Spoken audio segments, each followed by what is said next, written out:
All right. Hello, everybody. My name is Martha Alter Hines, and I'm here.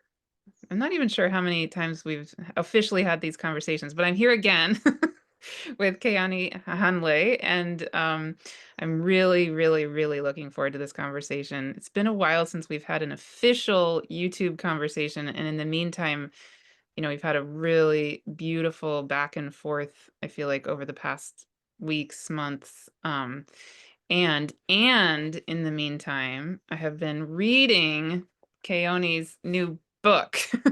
which which is awesome. It's so beautiful. And we're going to be dropping into, I think, many things on many, many different levels today. But among other things, we wanted to have this conversation I invited Keoni to have this conversation, among other things, to really deeply honor the release of this book. And, to me, it feels like not just a release of a book. It feels like when I'm reading the book, when I'm present with the energy of it, present with you, present with the energy of what you bring into the world, more than anything, I feel a really deep calling to, like, it almost makes me cry, honestly. It's like I really want to my soul feels a deep calling to be very present with the gift that you are and that this book represents, I think. Um and the way of being that I feel, the gift of you is helping us to remember in ourselves, in the world. And yeah, so more than even a conversation, what I'm really looking forward to is just being in deep, sacred, honoring space with you and of everyone watching, everybody here involved. I don't even want to call it watching, everybody here joining us. um, yeah, so welcome, Keoni.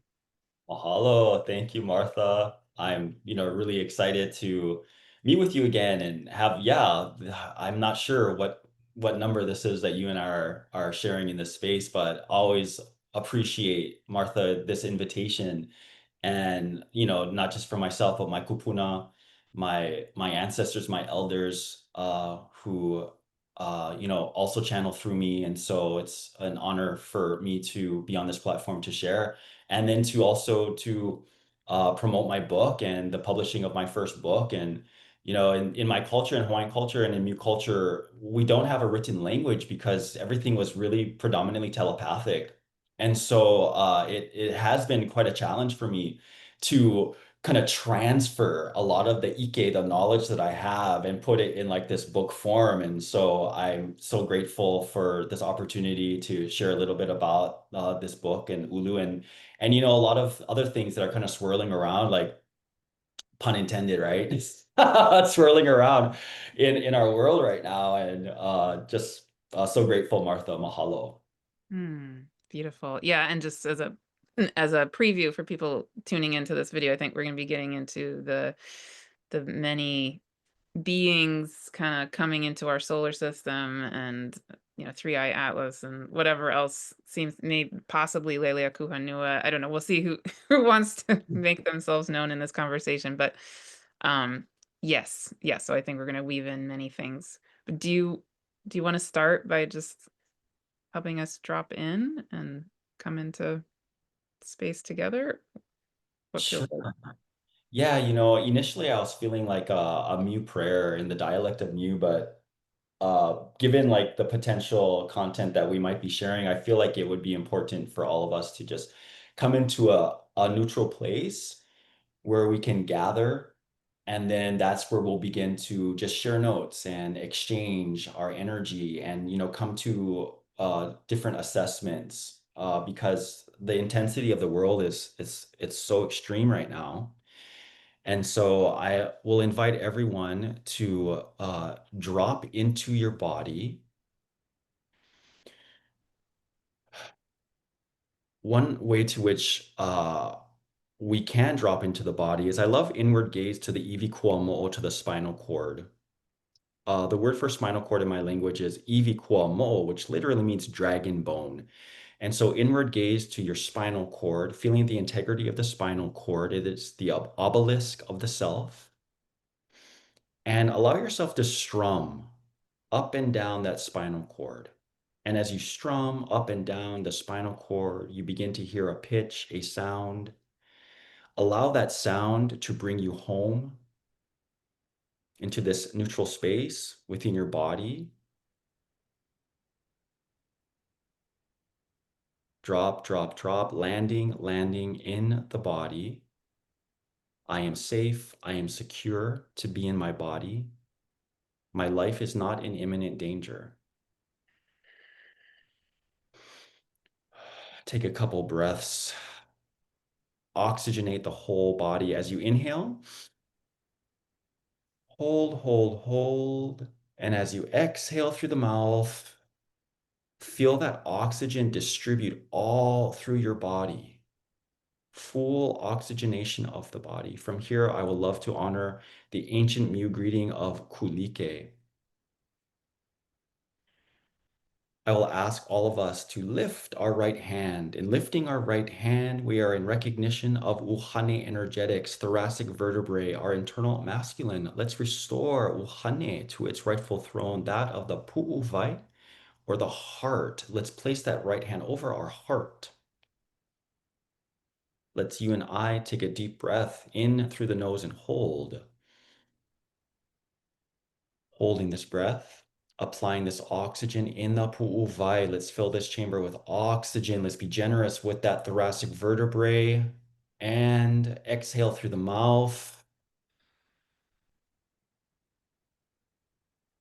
In this exhalation, feeling the relaxation of the internal masculine, removed of non-essential competition, comparisons, urgency, and belligerency, restored as the hero. Here in the pu'uvai, I offer a mantra of our hero. Pa vale pu'uvai. I open my heart wider. Mahalo. Uhane. I love you. Keeping our right hand over our pu'uvai, over our heart, let's now make contact with our internal feminine, coccyx, sacral, lumbar vertebrae, the unihipili. Let's lift our left hand. Let's restore unihipili, sacred feminine, to its rightful throne, that of the na'au, or the sacral. Let's place that left hand over our sacral. Let's you and I take a deep breath in through the nose and hold. Holding this breath, applying this oxygen in the na'au, in the sacral. Let's enliven coccyx, sacral, lumbar, the internal oracle. Sip one more breath and exhale through the mouth. In this exhalation, feeling the proliferation of the internal feminine, coccyx, sacral, lumbar, removed of non-essential sacrifice, obscurity, censorship, neglect, restored as the leader. Here in the Na'au, I offer a mantra of our leader, Uamalu. I am safe. I decide. Mahalo. Unihipili. I love you. And now that our hands are in the proper position known as kulike, a moment to enjoy this right relation of unihipili and uhane, leader and hero, noun and verb.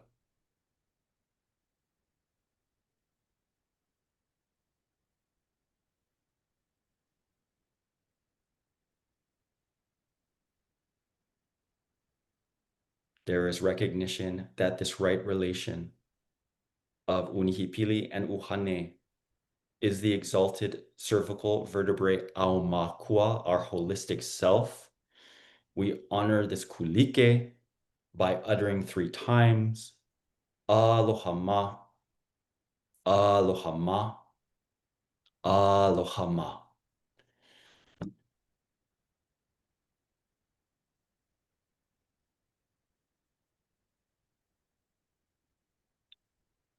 Mahalo.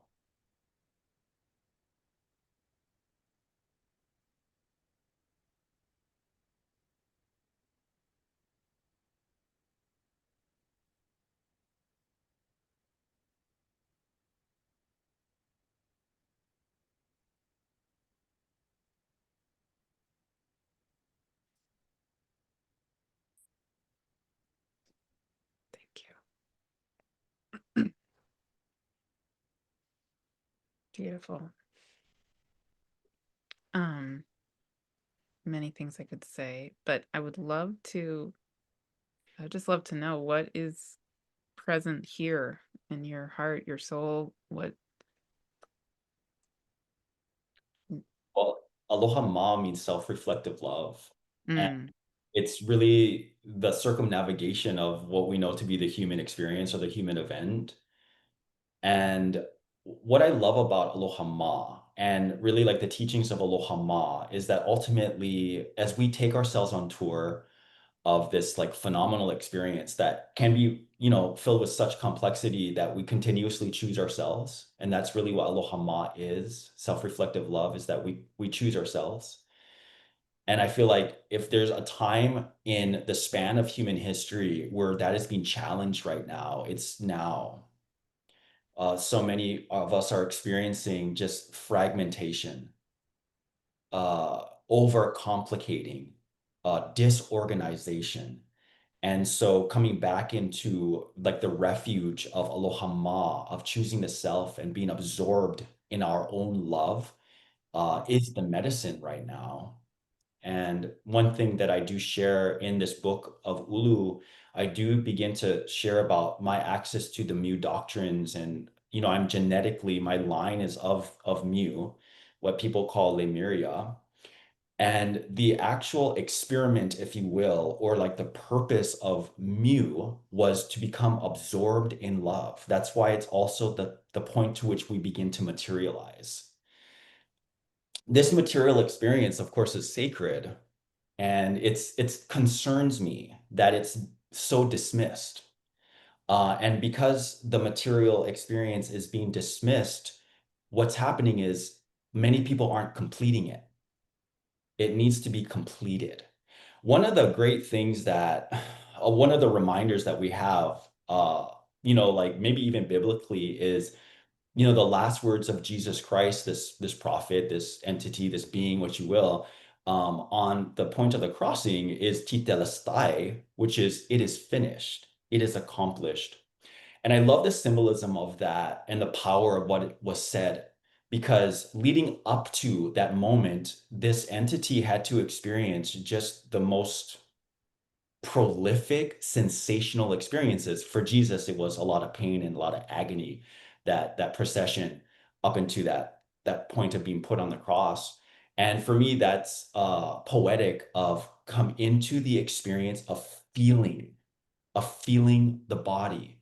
It's the absorption of love. Love must become absorbed in something. And so when we choose the physical body, now we have a place to which love can then be absorbed into. It's all consensual. It has to be consensual.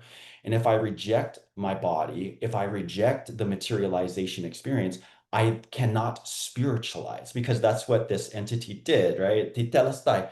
It was the moment to which it spiritualized. And even rationally, this word or this energy of spiritualization, it actually can't even exist without materialization. It's a protocol. And so when we bypass materialization and fixate and fascinate on spiritualization, something is incomplete and we never attain that to which we so want to be in, that there's, this obsessive craving of it. And so with Ulu and with a lot of what I teach and to which my ancestors and my elders have taught me is how to come into proper materialization so that we're even compatible for spiritualization. And in Kulike, when we go into Aloha Ma, self-reflective love, perhaps that's the first step, is to say, this is what love gets to be absorbed in. We must acknowledge that this is a receptacle of love and then to function as such. Beautiful. Um, I'm having an instinct, and again, you say where you want to go with this, but the the the moment in your book that really where I started to just go, whoa, was when you essentially you describe what I guess you could call the cosmology of your tradition, your family lineage, etc. So in other words, you give an explanation of kind of the origin story. It's like I hate to put this into these kind of words, but for lack of better ways of expressing this, you give an origin story of your Mu tradition, right? Um, and I feel like I would love if you feel like it for you to just share that here because I feel like it ties to so many other parts of what we maybe are called to talk about today, including the comets or the three-eye atlas, including all of this aloha ma, including everything basically, right? So do you feel right kind of going back to that for a moment? Sure. Yeah, most certainly. Thank you. And yeah, my book Ulu is mainly about an ancient practice of coming into proper materialization of the self so that we can eventually spiritualize. And we do that by focusing our energetics and fluency of the 33 codes within the 33 vertebrae. And each vertebrae holds an actual code of materialization. We start with the coccyx and come all the way to the atlas, cervical vertebrae, which also encompasses the skull and so the brain glands and masses. And so they each have a code. And this is a protocol coming from the coccyx all the way up. These are all codes of materialization. We come to the crown, to which at that point we can then spiritualize because we have fulfilled the protocol of materialization. And so, of course, with that information that I have access to, it's like, how did I get information? How did I get access to that information? And so, of course, I want to bring up, my Mu heritage and what my grandmother Kawiki Onalani, who hanai and raised me for the first 5 years of my life, which in my culture is those are the most delicate years for a being. That's when you are able to be activated properly. And some people will say that at the age of 5, whatever you're taught or whatever you're exposed to, that's going to determine how you behave and function in the world. And so, with my grandmother taking me into her care for the first 5 years to support me in activating, and so I was gifted such incredible access to the Mu doctrines and then, also to my own memory.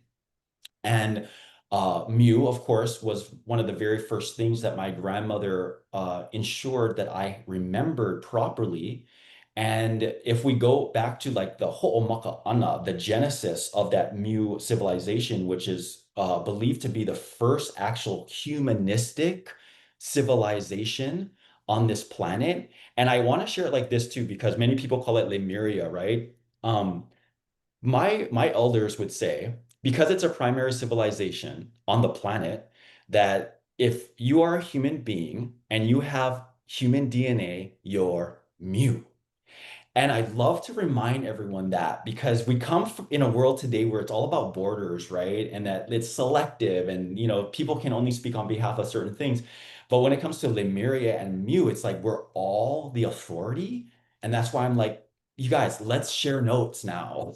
Mhm. Like, come to the table, share Mhm. the notes, right? Because we all have access, we all have authority. And Mhm. so I like to say, right, Martha, that I am a authority. I'm not the authority. Yeah. But as an authority, I love to share what my memory of this culture, this civilization is, and its origins, its ho'omaka. So before the Mu, what we had was the rough scaffolding of this planet. The ancient name for the planet is Ki, Ki, it's Ki. and there was no organic life. And so there needed to be proper conditions in order for organic life to thrive because that became the objective. This is a place for organic life that's going to be key as we have this conversation because we know where we're headed with transhumanism. But this planet is meant for organic life to Mm. thrive. And in order to accommodate that, some things needed to happen. And so galactically, there was an assembly that converged in our solar system of what is known as the Meane'e, or the plasmic beings. Mm. The plasmic beings. And they assembled here and they did two things that are very critical in order for organic life to thrive. And the very fact that they did this, once again, confirms that this is a planet for organic life. The first thing they did was to build a magnetic field, a Mm. proper magnetic field. From there, they built an atmosphere. And of course, an atmosphere is what is necessary for organic life to thrive on this planet. And so they constructed, we consider them the founders, the Meane'e. They're not exactly human. There's a lot of contention with other people who have access to this data. Even with transhumanism coming about, some people want to make the argument that they're actually machines. They're actually prehistoric machines. I don't technically feel that. That doesn't feel true to me. But of course, because I want to be diplomatic and allow everyone to have like a say in this, I do want to bring that up because some people do believe that the plastic beings were actually ancient machines. Um, but however, these plasmic beings, once they created the proper conditions for our planet to host organic life, the question is, where do they go? Where did they go? Right? Like, what happened? Okay, what is required for an atmosphere now to exist, sister? What is one of the elements for atmosphere to exist? I'm guessing water. Yeah, exactly. Exactly. And water's so mysterious, right? Because still, it's just a bunch of theories as to how water came to our planet. Also, what makes water even more interesting is that it's inorganic. It's actually inorganic. And so the Meane'e, they turn themselves into the actual water. And so the water that exists on our planet in its many varying forms is actually our prehistoric ancestors. They've Mhm. never left. And as we know, right, and I love Veda Austin and a lot of what she's bringing forth about the power of water, but it recycles itself over and over again. So for 4 billion years, it's been recycling. We put our hands filled with water, even from the tap, and it's 4 billion-year-old data. Yeah. It's a being that's 4 billion years old. And so that's in the Mu doctrines, and at least what I have access to, that's the source of water. It's actually the plasmic beings. Mm. And so from there, then the plasmic beings began to cultivate the necessary materials in order for you and I, as organic human beings, to begin to thrive. Mm. Beautiful. Yeah, I feel like I'm trying to remember exactly in the book there was like one more level that you went to with that. Is there like one more step in that story that is there for you? I wish. Well, from there, right, from the cultivation of the conditions for organic life, then the actual mu were then designed, the mu. Yes. And the mu were not we're genetically mu, but they're very different in that they were comprised of more, I would say, like light being. It was more of a light being. Mm. And there's even, reference to them, floating.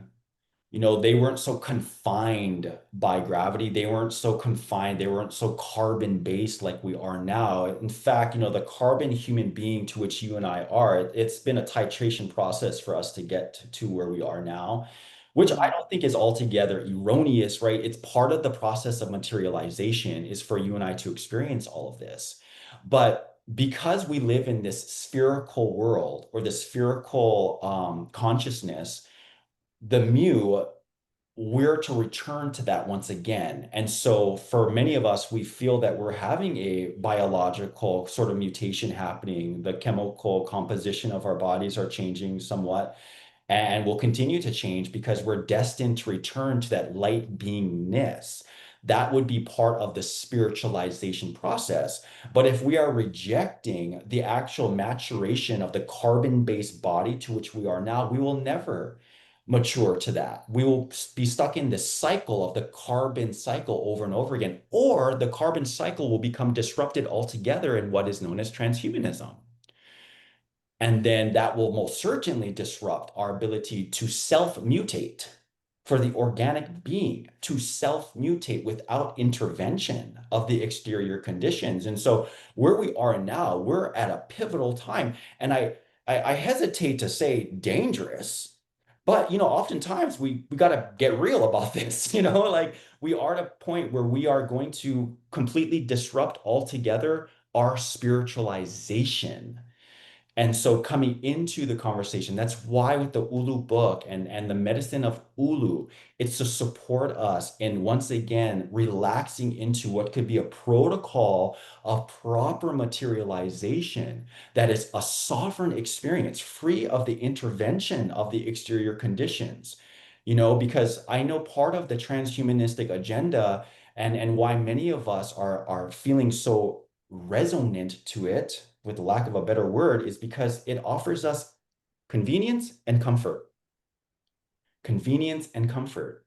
And that seems to be, very attractive to a lot of us, especially when we are living in a world where it feels so turbulent.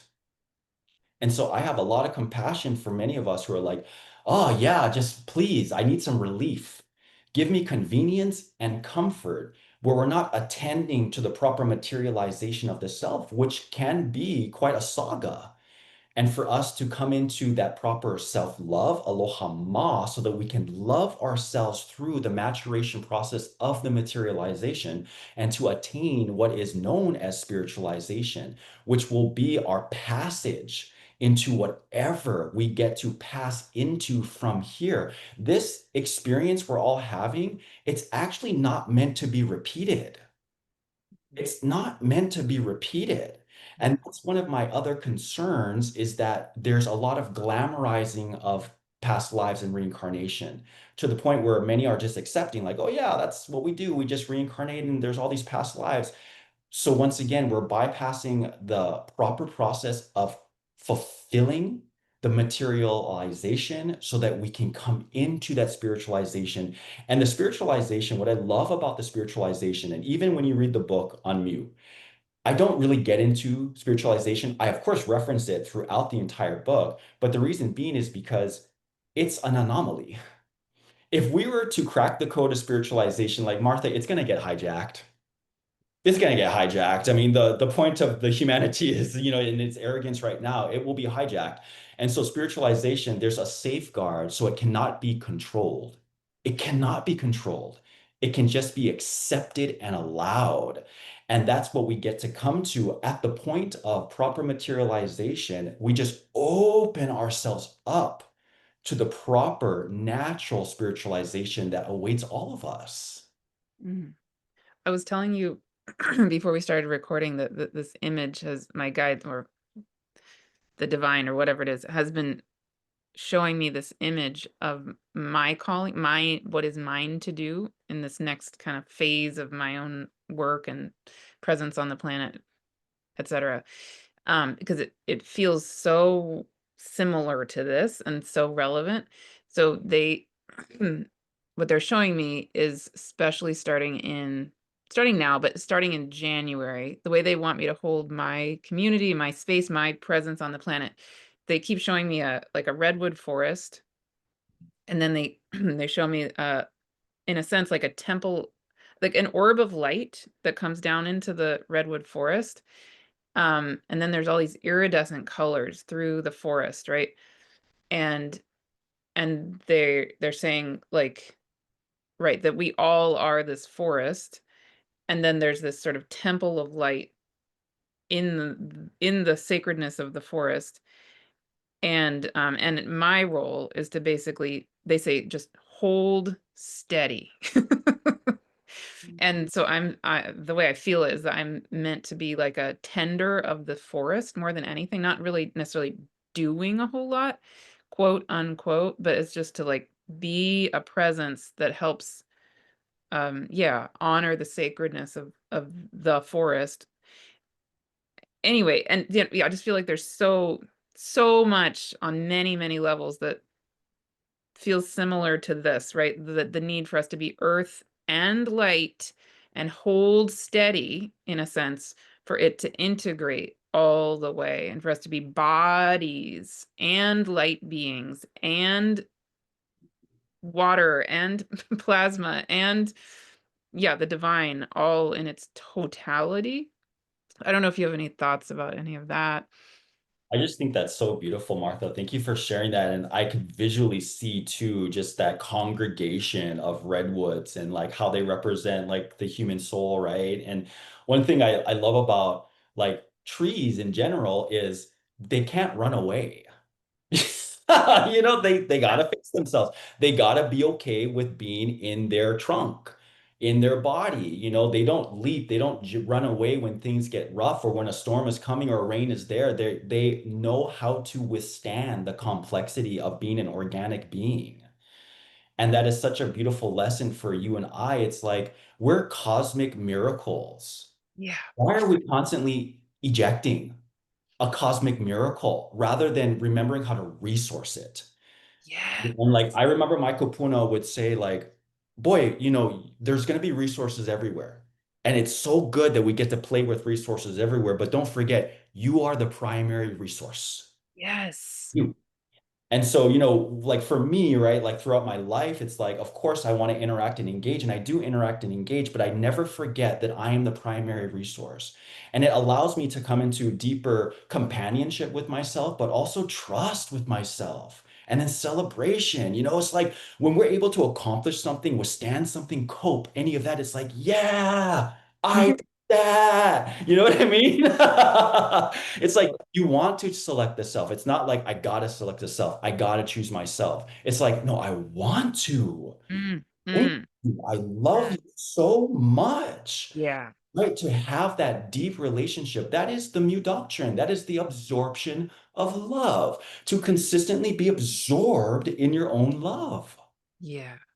Yeah. It's making me think of on the I also told you in the last several weeks I just held a eclipse journey for a lot of people, and on the last day I channeled well, I channeled a bunch of times, but anyway, I channeled just this past Sunday on the solar eclipse, and the whole the way I felt called to hold this whole eclipse time. We're recording this in September, the end of September 2025, right? So we just had an eclipse season, and then we're gonna have another one next February, March, that mirrors this one, like exactly. So, and what I personally feel in these two eclipse seasons is that it's a powerful energy supporting us to 100,000% incarnate, like literally come into our full soul self, come into our body all the way, and really be releasing, fears or whatever it is of any experiences we've had that say otherwise, right? So anyway, so in the that last gathering last Sunday, which was at the solar eclipse at 29 degrees of Virgo, on the south node in Virgo, again, it was another channeling that was really powerful about coming fully into me and like us, like ourself. Anyway, long story. But after the gathering, I I kept putting on the song. I can't remember the name. What it's a really famous song, but the chorus goes, "I love you." Oh, silly love songs. You know what I'm talking about? Yeah, yeah, Yeah, yeah, yeah. And I was just like dancing around my kitchen but I was singing it to myself. yeah, And yeah, yeah, and I sent it out to my whole mailing list because I was like, no, this is what we need to do. We need to like dance around and sing I love you yeah, to yourself, right? It's like yeah. so good. Yeah. Like, we never do that. We don't sing "I love you" to ourself. We maybe, like, to each other, maybe, but right. Oh, it's such an important thing. I so love that, sister. And thank you for also when you experienced that, how you shared that with others and encourage others to do something such as that. You're so right, sister. What happened? What happened? Where it's not fashionable, right? Like what? To love the self, right? To be Uh, so incredibly embodied. I feel like that's the only way that we can actually like authentically engage with others, because otherwise we're just trying to earn love. We're mm, earn other people's love. I think that's like, one of the greatest catalysts to war. And it's very patriarchal, like I remember once I asked myself, um, okay, Keoni, what is patriarchy all about? Like what is this? And response that I got that was very quick. It was like, it's about earning. It's about earning. yeah. It's got to earn everything, including belonging. And no wonder we're all exhausted. Because I don't know about you, Martha, but I excelled in the world of academia. I excelled in like the corporate world. I excelled with making money, all of that, but it was never enough. Mm, And I mm, was just like exhausted. And unfortunately, the exhaustion took me to bitterness, resentment, until I just wanted to numb out. I actually became an opiate addict. I was at the highest of high. And then all of a sudden, everyone was shocked. It's like, whoa, how did that happen? You were at the highest of high, and all of a sudden, now you're a homeless opiate addict. It's like, yeah, because I'm exhausted. I'm exhausted with trying to earn my belonging until like finally, right? Here's something like something sobering for all of us. The oldest tales of the world, there's a theme in all the stories, all the plays, all the songs, all the choreographies. There's a central theme in all of them, and that is that we want to be the chosen one. That's the theme of all stories of the world. And it finally took from trauma of an addiction, of homelessness, of crime, for me to realize, oh, I can just choose myself. wow. And that's what I did. And my life overnight changed dramatically. I'm now the healthiest I've ever been in my life. I'm the happiest I've ever been in my life. All from that simple switch. It's like, oh, I don't have to earn my belonging. I can just choose myself and then share that with the world. Mm, mm. Amazing. Amazing. Beautiful, and thank you for doing that. 'Cause that's why we're here and how we're here. Wow, beautiful. Um, I now my instinct is taking me to the whole world of the three-eye atlas, these cosmic beings coming through our do you wanna go there? Love to go there. Let's Okay, go. go yeah, go for it. Because this actually takes us into the Atlantean timeline. So with Mu, it's all about the absorption of love. And that's the objective is to become absorbed in love. That's why we're actually material. That's why there's animation. It's because we need to absorb love. Now, what happened from the absorption of love is we need to transition into another timeline, which we could call the Atlantean timeline. In the Mu or the Hawaiian database, it's called A. It's the letter E with an accent bar. And in a lot of the chants, it says that A is the very opposite of Mu. And so what's interesting is that it literally is geographically the other side of the world, but also energetically. Let me explain. Because from the absorption of love, in order for you and I to achieve fluency and authority of the love to which we become absorbed as, it needs to be deliberately challenged. Love has to be challenged. That's the Atlantean timeline. The purpose of the Atlantean timeline is to challenge love in all the forms to which we deliberately challenge love. Of course, an example of challenging love is the rejection of the self, is escape, dissociation, war, all of that. And the prevalence of all of that existing in our world right now just confirms to me that we're actually in the Atlantean timeline. Like there's no cataclysmic event that ended it. There is actually only two prominent timelines for you and I as organic human beings, Mu and Atlantis. It functions as a diameter. So this is a diameter-based reality. Of course, that to which distinguishes a diameter is it has two radius. And those are the two timelines, is Mu and Atlantis. What's so interesting is that just like Mu transitioned into Atlantis, Atlantis must also now transition back into Mu. That's the Alpha Omega event. That would be the spiritualization. And so, as we challenge love and challenge ourselves, we have to, or it is suggested, that we choose ourselves through that entire saga. That would distinguish ourselves as spiritualizing, just like that entity of Jesus, the agony, the pain to which it experienced, it still chose love, even Mm, as it was being tortured. That was such a poetic symbolism of this diameter-based reality where Jesus did not need to repeat the Atlantean timeline because it chose love. For many mm, of us, we're not choosing love. We continuously want to challenge love. And so we're just keep darting back and forth in this one end of the diameter is the Atlantean timeline. So the reason why I'm bringing this up in correlation to a lot of these beings that are showing up on our planet right now is that when we transition into the Atlantean timeline, and remember, as I'm sharing this, I'm not pointing fingers at Atlantis. There's understanding, right, that this is purposeful. We need to challenge love. We have to. It needs to be deliberately challenged so that we have authority and fluency of love, thus we can complete it all together. And so mm, Atlantis was designed to support us in fulfilling that. The founders of Atlantis were aware that as we transition into the challenging of love, that they were wise enough to say, okay, we could also destroy it then, right? If we're here to challenge it, it could be destroyed. And they're like, yeah, it could likely be destroyed. So we need a safeguard.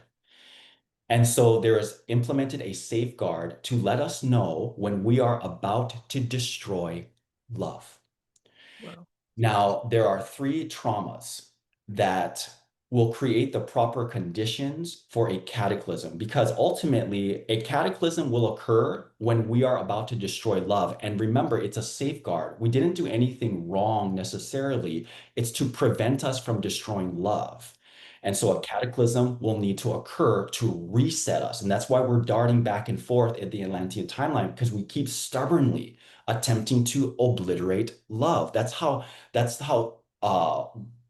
like like wild we've come with challenging love because it's an adrenaline. There's adrenaline in challenging love. And so we're just like full force to the point of obliteration. And so there are three traumas that will position itself as a warning system to let us know that we're about to have a cataclysm. And I'm going to go through these three traumas really quickly and then let the audience discern, like, are we there? Maybe. So the three traumas, and they go in order, okay? They have to go in order. The first trauma is biological. What I love about the first trauma being biological is that it has to start in the organic. That already tells me it's like, oh, this is a sacred protocol for the organic beings because it has to start in the organic. And when a trauma occurs on our planet, it has to be experienced simultaneously with the whole planet. And so these traumas cannot be isolated to one human being, a family, or community, or country. It has to be globally. Let's think back into 2020, and it's specifically like right after Aoumuamua came into our solar system. What occurred, Martha, that was biological in 2020? The thing. Oh, the The thing, right? thing. We don't want to get censored here. Yeah, Exactly. The the thing. yeah, the thing, which it affect the entire planet. It wasn't isolated, and so boom, check.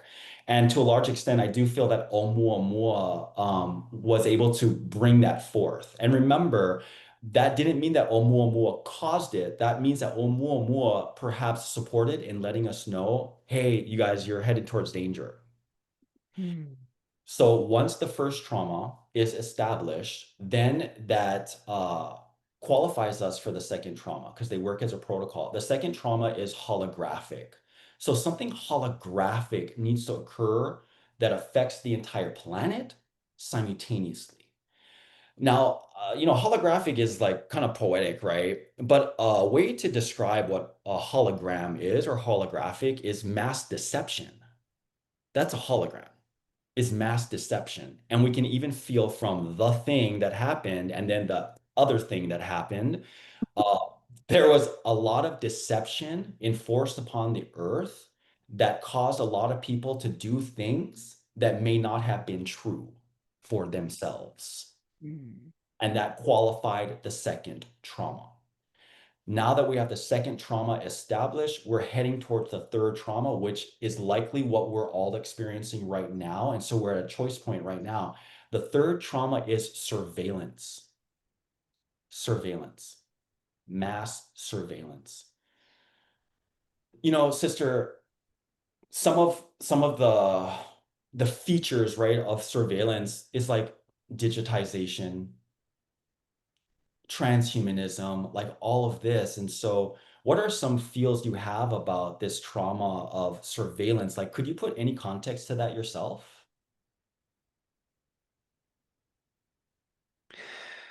Mm. Honestly, that's not where my focus is. Like yeah, I might maybe I'm not the best person to speak to that, honestly. But Yeah. yeah, I know. I mean, a lot of people get much more lit up about that particular topic.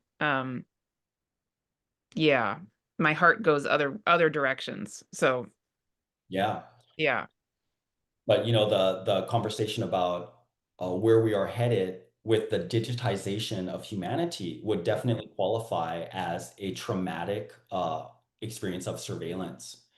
Now, once the three traumas are established, what happens is collectively, this is an archaic covenant. Collectively, we now consent to the conditions for cataclysm. Mm, And remember, the purpose is to reset because we archaically said, please support us in ensuring we do not obliterate love. And if a reset needs to occur, we consent. It's an archaic covenant.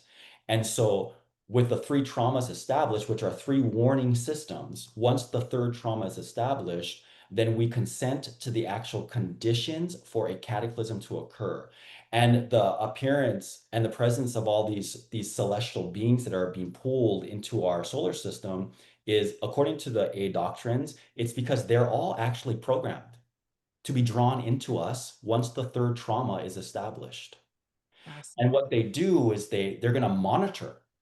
They will monitor us, and if we confirm the third trauma, something will occur.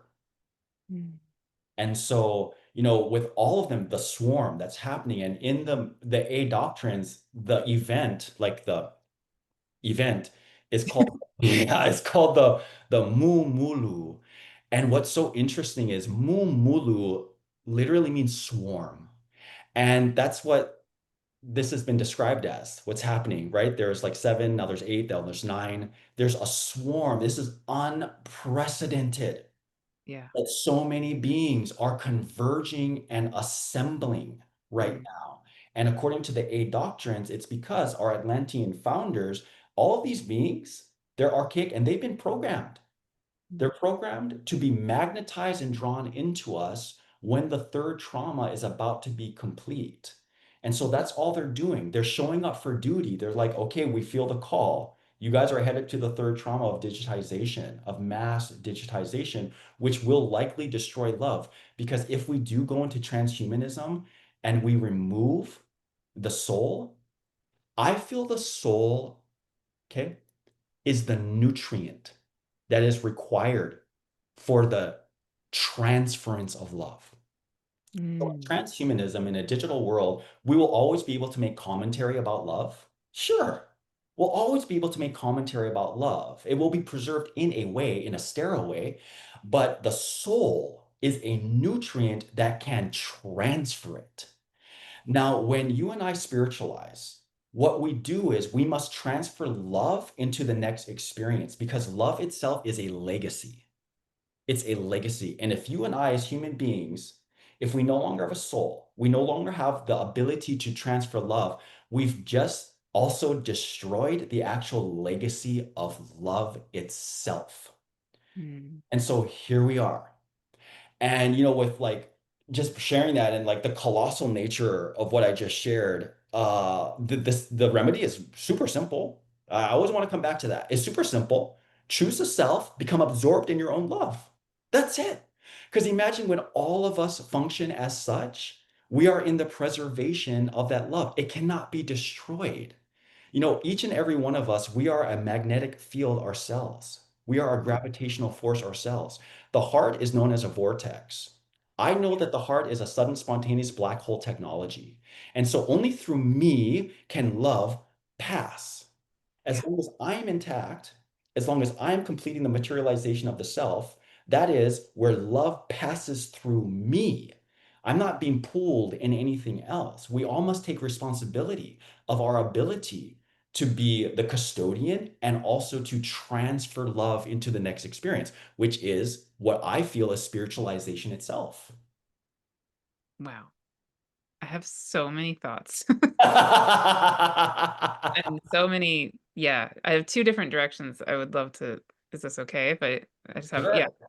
Um, okay, first of all, when you're okay, many things.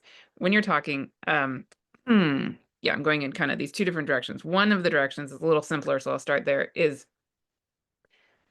in 2018, I've had various, you could call them like spiritual awakening moments in my life, which I think a lot of us have had, right?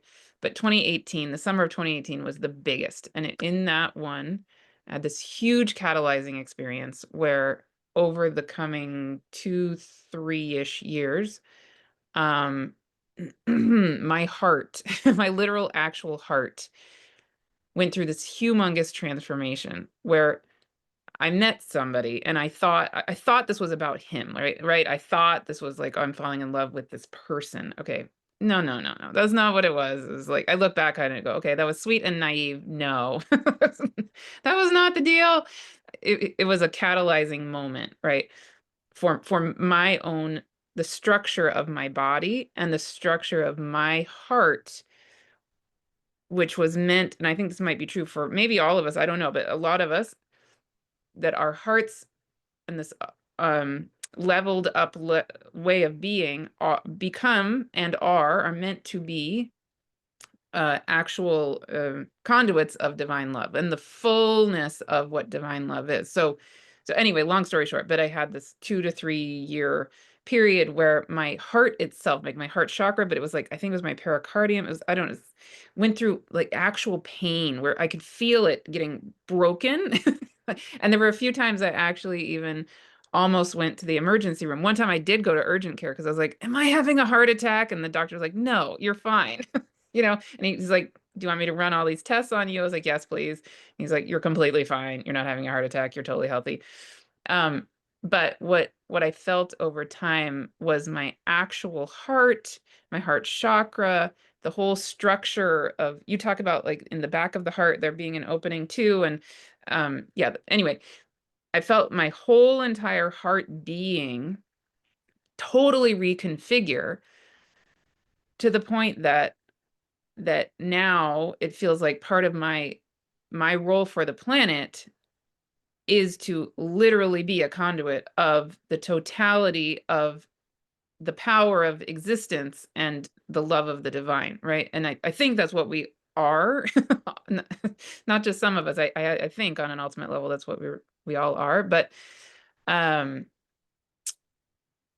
right. And then there I on a human level, sometimes I still go through this kind of grief, the sense of like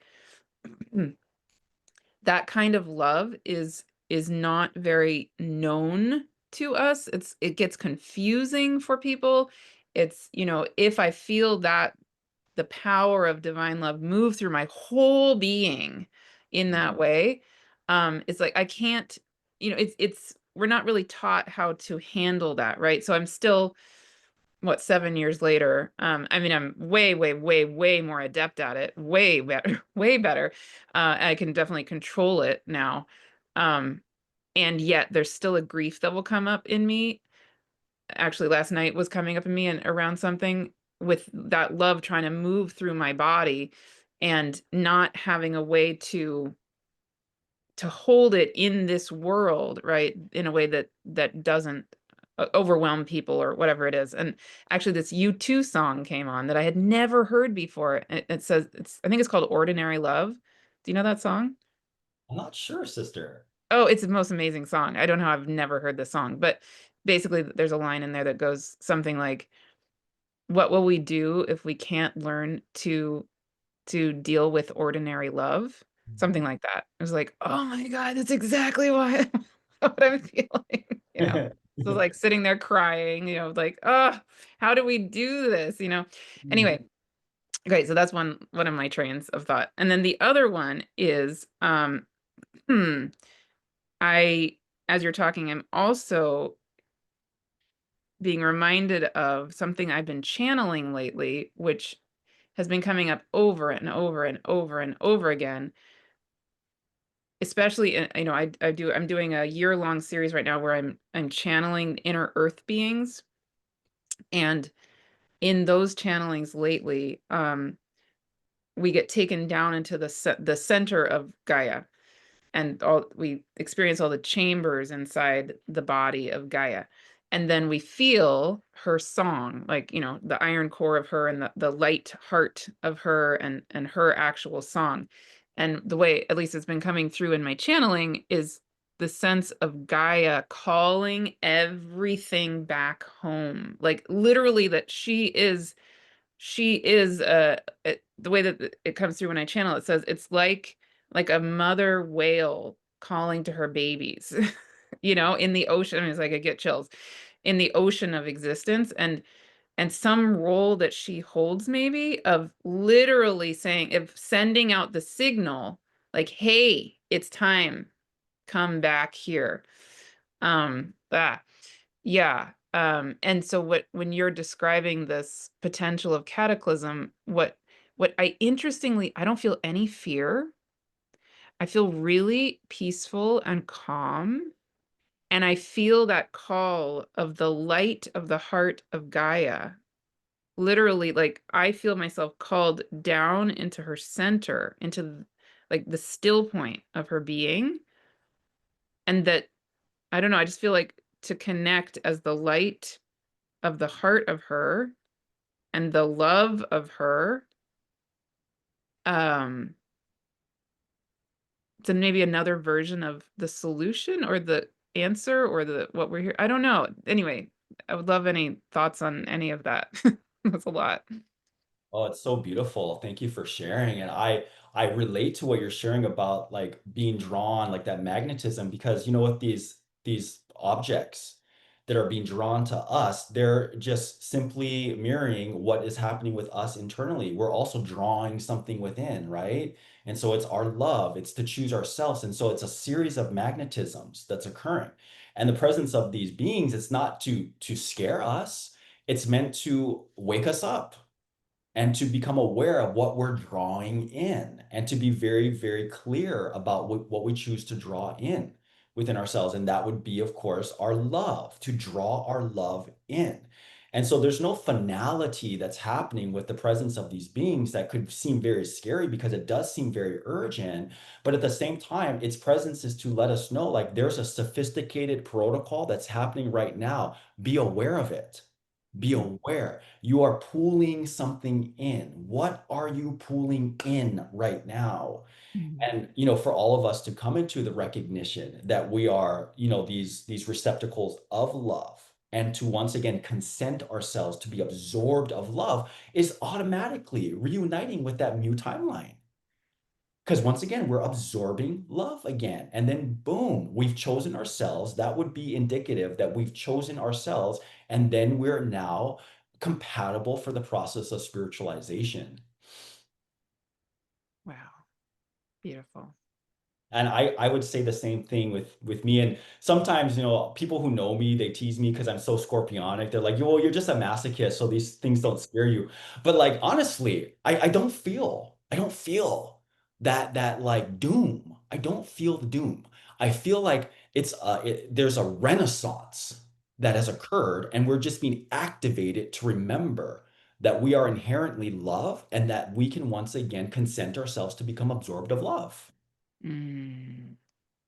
Well, and what's interesting is, last week, I think, I my guides asked me to do a video on my YouTube channel where I channeled these beings, the three-eye atlas and the blah blah blah.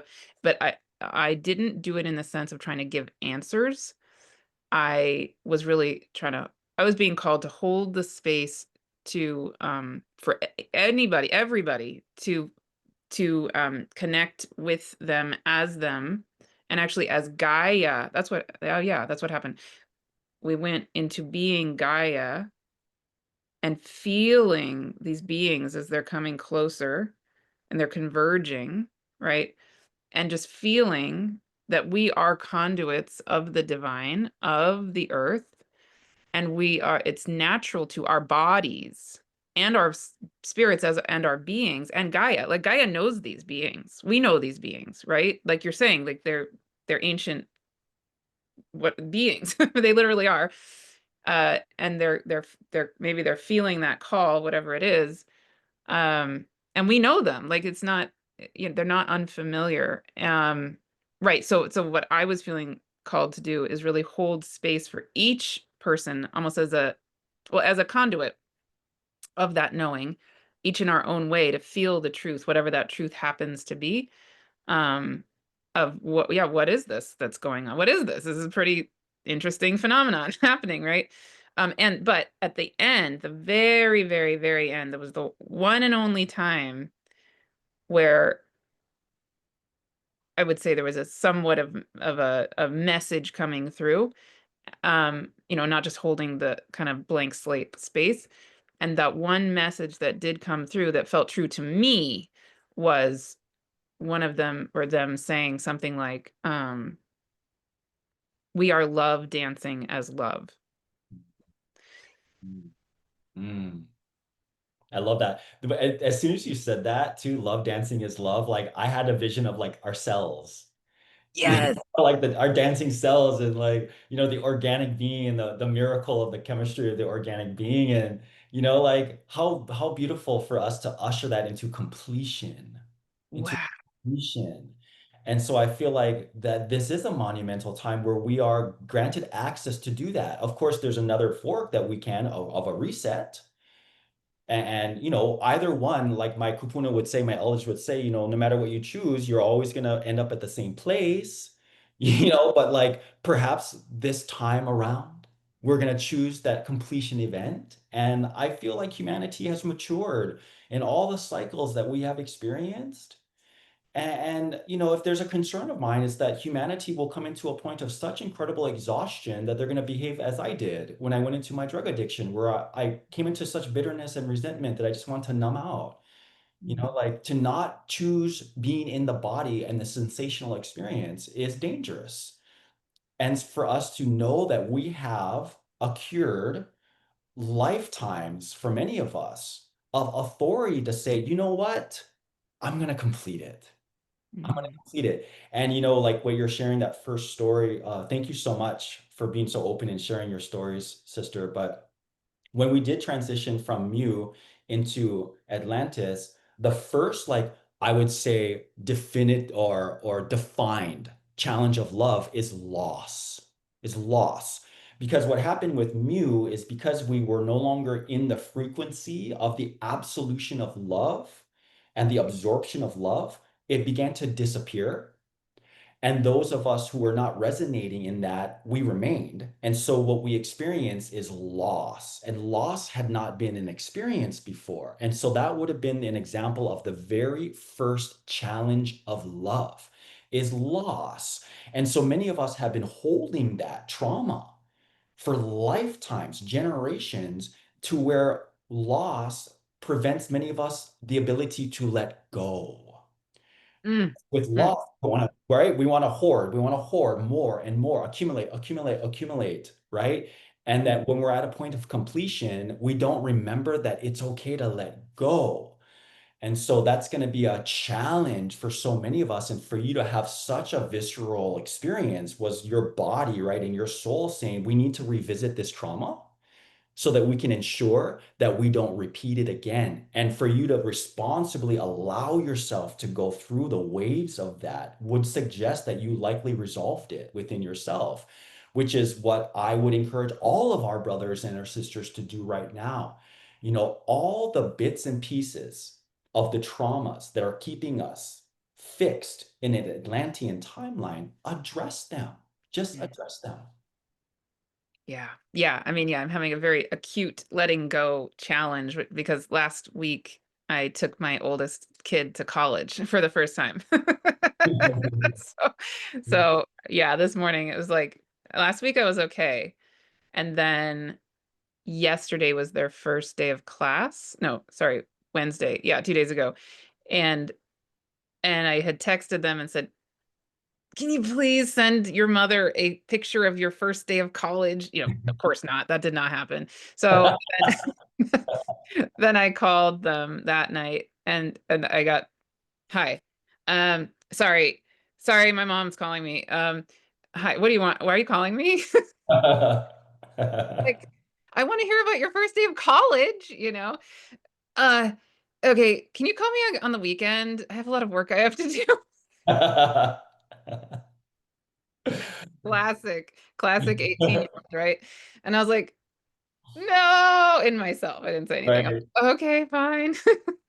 But then it hit me, and I was like, oh Mm, my God, this being came out of my body 18 and a half years ago. And now like the greatest act of love I have to do, and this is a thing about being a parent, is let them go. Like, no. So it's so hard. Oh my goodness. Yeah. And of course, they'll come back, but it's like, oh, mm. yeah. Wow. Yeah. So the initiation that you're in right now, sister. So Yeah. you're doing great, sister. You're doing great. Thank you. Yeah. Yeah. But yeah, it's a huge lesson, right? Even the illusion that there is a separateness, that there really isn't, you know? Yeah, that, right? That's a great reminder for us to once again like affirm the ways to which we're connected, where it doesn't have to be the very obvious carbon based Yeah. that we've kind of like fixated on. Yeah. Exactly. Amazing. Um, okay. We either could kind of come to a close, or I have one other thing we could touch on briefly if you want. Sure, sure. Um, What's this thing you want to touch on, sis? well, so again, we're recording this on September 26, 2025, and we just had this solar eclipse on September 22nd. Yeah, first. Anyway, last Sunday. And so that started the new lunar cycle, which will be culminating in a full moon at 15 degrees of Aries, which happens to be conjunct the being Leleakuhanua. Hmm, And so that's a whole gigantic topic in and of itself. But I'm just wondering, with the presence of these other beings, and yeah, if anything arises for you, knowing that this full moon is coming after this very powerful solar eclipse, this eclipse season, I don't know, just this being is calling to me a little bit, and I'm just wondering if there's anything you feel called to. Yeah. sure. Yeah. Something I really love about like the energy of the name Leleaku Honua, it has a lot to do with like uncharted territory or like coming into new spaces or like uncharted spaces.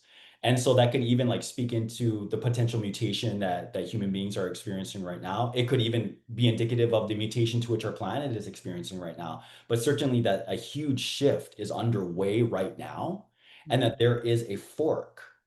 And so with Lili Aku Hanua, right, also saying like, I'm gonna go in either one of these directions. Please support me, inform me. Where am I gonna go? Am I gonna go into the collapse of the human soul and then the extinguishing of the legacy of love? Or am I gonna go into the completion event? Mm, And even feel it like this. I feel the energy of the name Lele Aku Hanua, it's so compatible for a completion event because it's transformative. It's completely transformative. And so we even have this like celestial body, this celestial being that through all the perceived chaos that we're experiencing, it's like off in the distance, right? Lelewa kuhunua. It's saying like, I'm right here. I'm right here. I'm supporting all of you. You just got to let me know which direction. It's hilarious. I love that image. Right? It's like raising its little stardust hand, be like, wait, which one? Which direction? Oh my God. Unconditional loving. Yeah. Tell me what you want. Oh my God. It's so funny. Yeah. Yeah. Yeah. Yeah. And And like, I'm reminded too, I'm sorry, no, Martha, no, no, you go ahead. Go, go, go. I'm reminded too that it's been brought to the forefront of human awareness at a really interesting time, you know? And so it does seem to be like its moment is now. Mm, And it's like, we're going to transform. I need instructions on what you would prefer. And that even aligns to the energy of Haumea. And Haumea has a very interesting like kinship with Lile Aku Honua. And Haumea is just that too. It's all about transformative energy. And so, like, there's a transformation that is ripe for all of us. But the law of the universe, one of the pivotal and foundational laws of the universe is consent. It's mhm. consent. And so, you know, with all these heavenly bodies like monitoring us right now, what they're actually doing is they're waiting for our consent. Wow. And so, based upon what we consent to, if we go into the third trauma of digitization, that would be an example of us consenting to transhumanism. And you know, the universe and these celestial beings and Lele'akuhonua and Haumea, they're not passive aggressive. That's a very human experience. Mm, So whatever they sense from us, they're like, guess what? I'm generous. I will give you whatever you want. It's human beings who are like, we say something, but we mean another thing. Galactically, that's incomprehensible, yeah, yeah. which is likely why human beings have had such a disruptive relationship with the cosmos and the rest of the universe, because human beings are very unique in that we are passive aggressive, where the rest of the universe, I would say, totally is not passive aggressive. And so they just pick up on whatever energy we exude, and we're like, I'm generous above all. I love you so much. I'm going to give you everything that you ask for. And so Lele Okuhanua is also doing that. It's like, I'm just waiting for my instruction. And that would be, you know, indicative of consent. We must give proper consent. Wow. Similar to how people talk about, like angelic beings or whatever, or spirit guides sitting here just like, okay, Yeah, I'm totally. not going to intervene unless you ask me to. I need to be invited, right? Because I'm going to honor you. Um, maybe is that feel similar-ish to you or Totally, totally. That wasn't that that like the protocol in Star Trek? Non-intervention, right? oh, Yeah, non-intervention. It's not intervention. It's based upon what we consent to. But the universe also speaks the language of poetry, and so it knows how to pick up on the energy to which we exude, which, like I was sharing, human beings have become so passive aggressive that what we exude may not be what we truly know as true to us. And so coming back into authenticity of the self, so that just as you're sharing, you know, in this conversation, you're opening your heart, you're letting us know who you are, Martha. Like me, I have no problem doing that. You know, like this is who I am, this is what I've been through. It's like more of that so that we can overcome the disruption of the passive aggressive catastrophe that human beings that have singled out human beings from the rest of the universe. That's, I truly feel the cosmos cannot properly interact with us because of that piece, that passive aggressive piece. ah, wow. Hmm, great. So, yes. So, of course, if there's anything else you feel called to say, please go for it. And when you feel ready, I would love to just begin to close with, uh, yeah. So, where does that bring you kind of full circle? Like, where do you then land in your body, in your being, in your soul, in your heart, in yourself? Um, where do you feel called to? Yeah. Thank you. Mahalo. I would love to, you know, rest in the heart right now because at the moment of the hala or the spiritualization in Hawaiian culture and in Mu culture, something unique happens. We go to this place called the lanai, which is translated as the limbo. It's the limbo.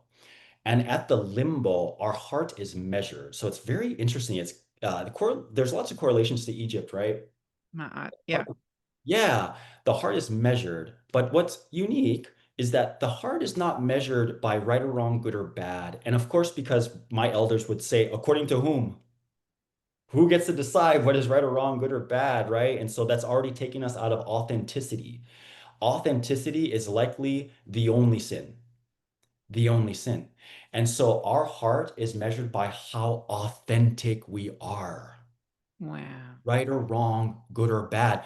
For instance, if we succumb to the patriarchal world of academia, many of us, our whole lives, we've been plagiarizing someone else's beliefs, someone else's ideas. And like I was sharing with me, I excelled in someone else's ideas and beliefs, right? And so it can almost go unnoticed that we are actually living inauthentically. But say I live an entire life of academia. I come to the lanai, I present my heart, and the Star Council, they're going to hold up my heart, or what is perceived to be my heart. They're going to point at it and they're going to say, this is not your heart. We've already measured this heart. This is called fraud. This is forgery. You have to go back and repeat over and over and over again until you show up with your own heart. And courage, right? The word courage means wholehearted. And so we're invited to once again be as authentic as we can and to Mm, allow the world to meet us in our authenticity and to accept other people's authenticity. In patriarchy, we are told that there are 6 or 7 approved personalities, but yet the last time I checked, there are 8 billion human beings, which means there are 8 billion approved personalities. mm, mm, mm. Unity consciousness is music of the spheres with Yeah. an S.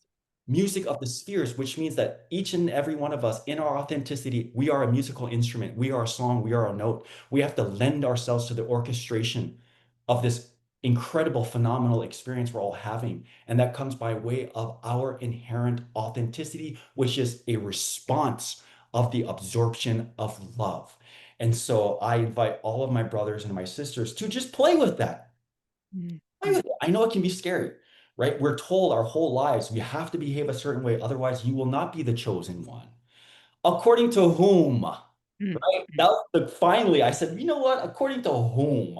And I finally just began to exude myself, and I found something out that was so shocking to me. I discovered that the world is actually friendly. Once you just exude who you truly are, the world becomes friendly. mm. And so allow yourself to present yourself in the authenticity to which you are. And I really believe that this entire experience we're all having will reach its completion event. Amazing. Yeah, I feel like this is a to be continued topic. But I'll start it here, and then, I can imagine us coming around and having another conversation on this sometime. Uh, a little less than a year from now, the South Node is going to be entering Leo. And when it does that, it'll be conjunct. Well, okay.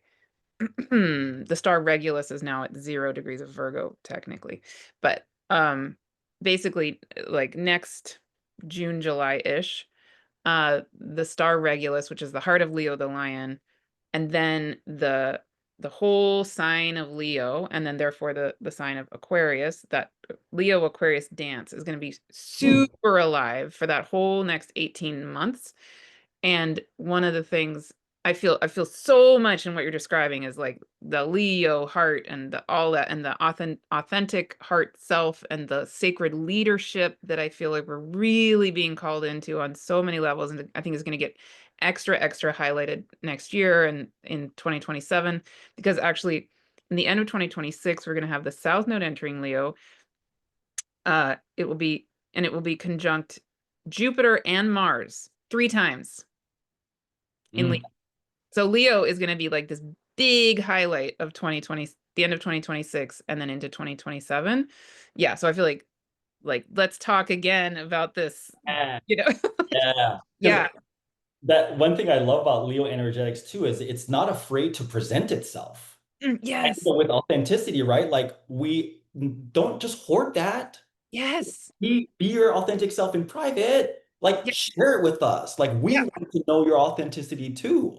Yes. Exactly. Right. And then one of the things I love, love, love, again, I feel like we could have a whole conversation just about this, but is that the dance between Leo and Aquarius, it dawned on me, I don't know, like a few weeks ago, oh my goodness, okay, we associate Aquarius with the stars or the cosmos.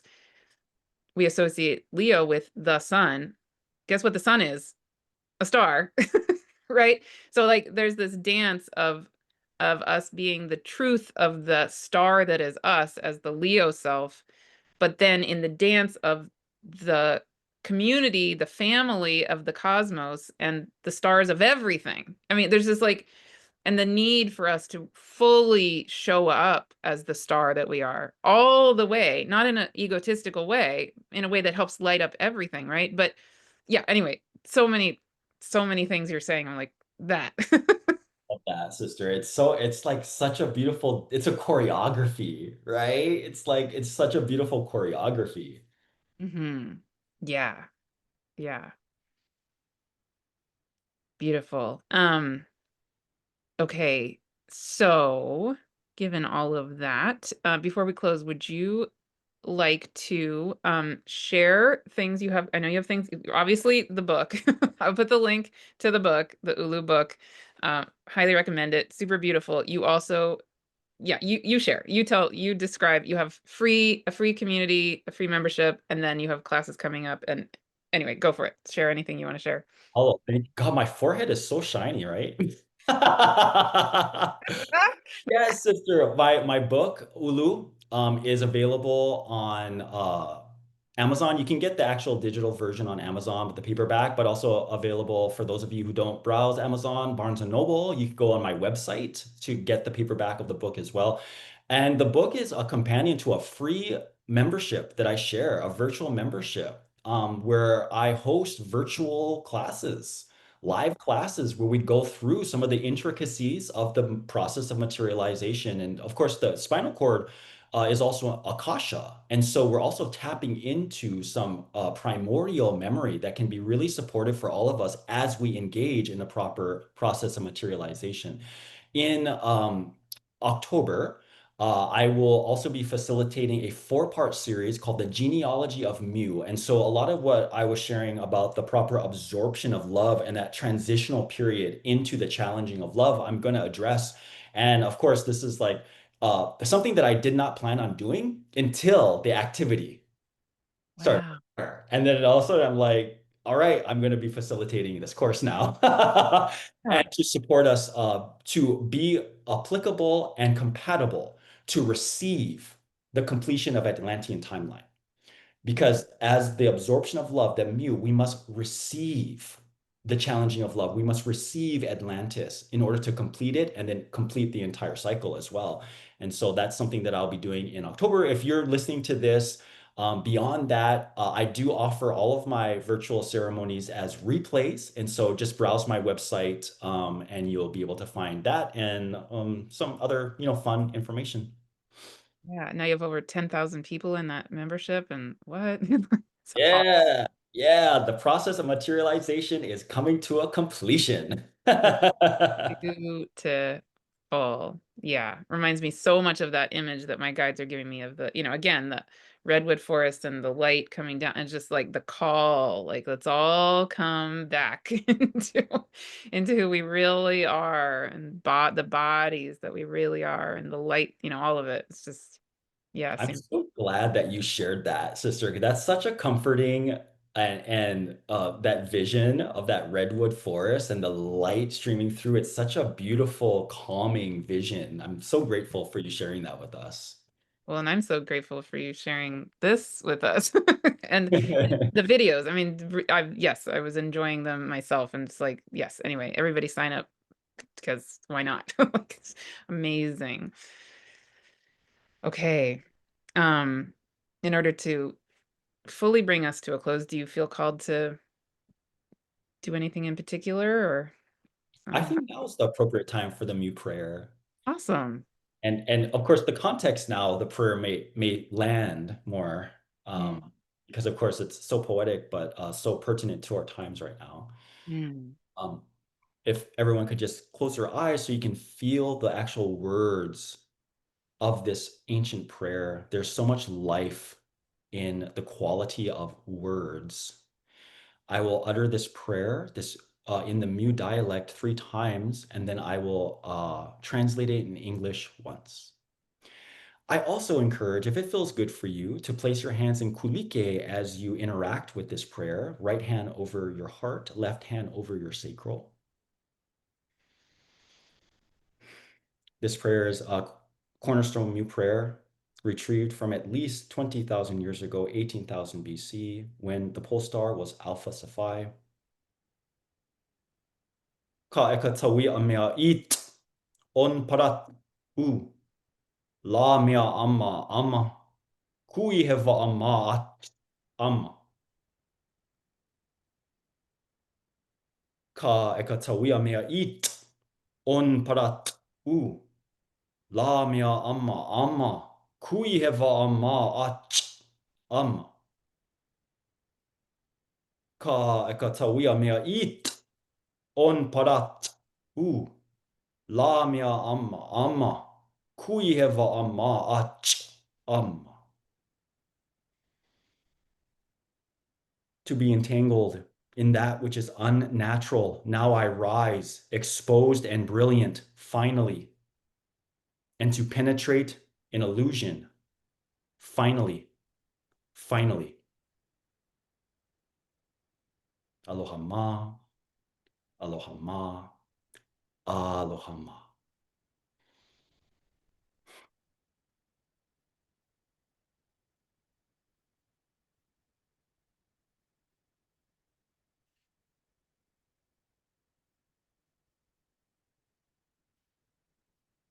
Thank you.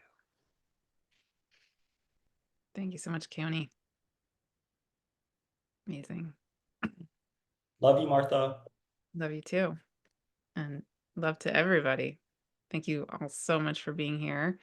And please share with us, please, anything that you feel called to obviously reflect.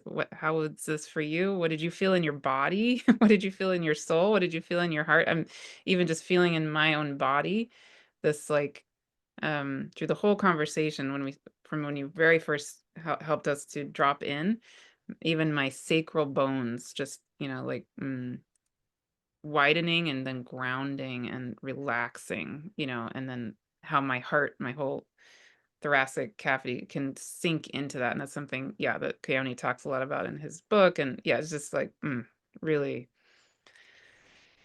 yeah. So share with us whatever is there for you. And yay. Yay. See you all soon.